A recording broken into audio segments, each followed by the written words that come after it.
কোথায় গিয়েছিলে? আরে বন্ধুদের সাথে ছিলাম তো। আচ্ছা, তাহলে এত দেরি কি করে হলো? বন্ধুদের সাথে খাবার খাচ্ছিলাম, কিন্তু দেরিটা তো হলো তোমার জন্য। আমার জন্য দেরি হয়েছে?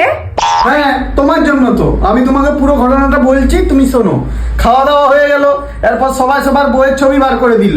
তারপর বললো, যার বউ দেখতে বেশি সুন্দর সে আজকে বিল দেবে। আচ্ছা, তারপর?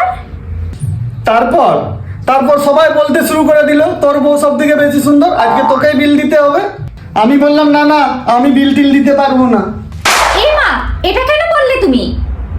ও, তার মানে যে বিলটা পেমেন্ট করবে তার বউ দেখতে সুন্দর, তোমার বউ না, এটাই প্রমাণ করতে চাইছো তুমি? না, আমি 1000 টাকা দিয়েছিলাম, তারপর ওরা ওখানেই বসে আছে। আমার কাছে আর টাকা ফাঁকা নেই। 3000 টাকা আরো দিতে হবে, 4000 টাকা বিল হয়েছে। আর তুমি 1 মিনিট দাও। এই নাও 3000 টাকা। হ্যাঁ, এখনই দাও, ওদের মুখে ছুঁড়ে মারবো আজকে আমি।